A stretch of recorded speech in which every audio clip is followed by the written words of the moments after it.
second one about Almaty and Kazakh University. Yes, about our university. I have been only once there, 4 or 5 years ago, I think. 4 or 5 years ago, and 2 weeks period with my wife Eila.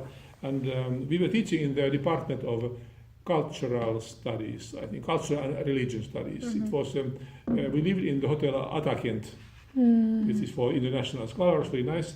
And then, but then the Department of Cultural Studies was rather far away. So, but the students took us always by their cars, so they brought us to that building. No, it was very nice. I had a big audience, but it was a little bit interesting that the audience was almost always different. It changed. So I think that they just ordered students to some full classes to come there to listen.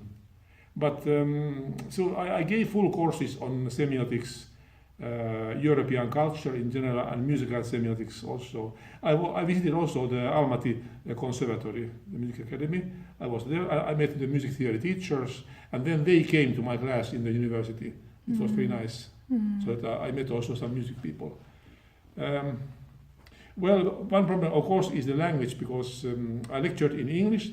I had an excellent interpreter, girl, Zarina. You know Zarina, she's now in Max Planck Gesellschaft in Germany. You know her, Zarina.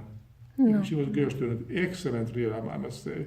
Of course, I can't check whether it was correct what she translated, but very fluent indeed. So, but of course, the problem is that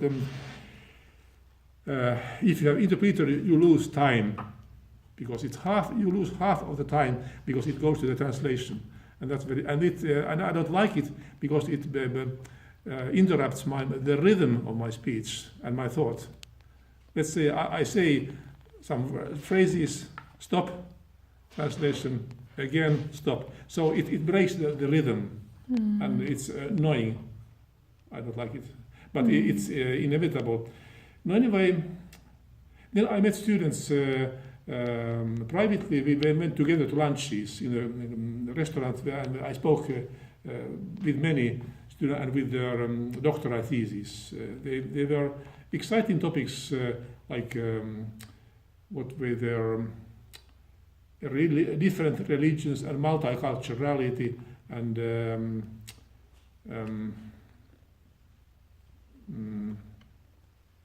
what's that in English? Tolerance and such very important moral principles in culture. So that was exciting. Well, it was very positive. And then, of course, I met later some students were as our guides. There they showed places. But it was 2 weeks only, so it was not very much time to see anything. But, once the Turku Kabinov wanted to bring us to a mosque to see on Sunday, but then that they happened to be very beautiful weather, so we decided to go to the mountains, mountains, because we had never seen the mountains. That sports center, Medon, or what is that? Medeo. Yes, Medeo, Chimbolak. Medeo, yes. And then even higher, so we climbed up very high there. It was very exciting, indeed. So, at least I met this Tursun Kabinov several times. He's a truly distinguished scholar and remarkable. And this book which you gave me, I just had a look because I had the manuscript already there. So he's discussing very important issues like the modern Kazakhstan culture and Kazakh culture, how it is emancipating and getting more and more independent. So you started to write your language with the Latin alphabet, so you don't longer with the Cyrillic, which of course brings you much closer to the Western world, certainly. And also this is excitingly, he portrays Kazakh culture with semiotics like Mikhail Bakhtin, who is Mikhail Bakhtin, the Russian, Mikhail Bakhtin, the scholar. And then also at the end he discusses such things like spiritual, moral strivings of contemporary human. I think it's very nice because that is not often said at all in the Western world in the cultural studies. he refers to Ibn Sina. I mean, we say Avicenna, you know, here in the, but Avicenna, who I've studied because I was in Iran before.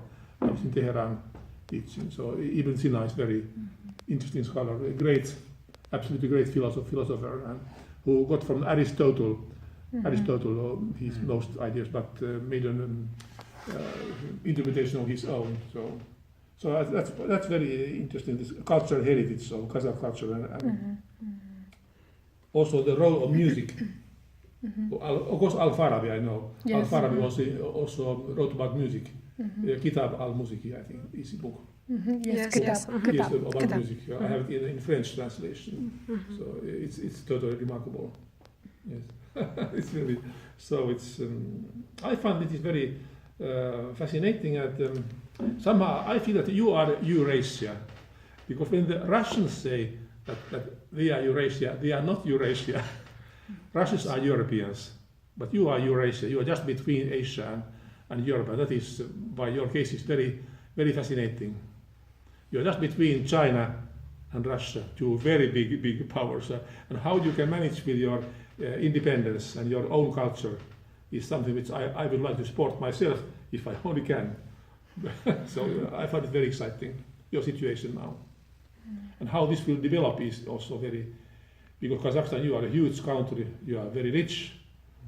You are rich, we are poor. You are rich, we are poor in Europe, so that you have such incredible resources and possibilities. Yes, natural resources. Yes, that is my impression. And life in Almaty, I was surprised because it is not Oriental at all.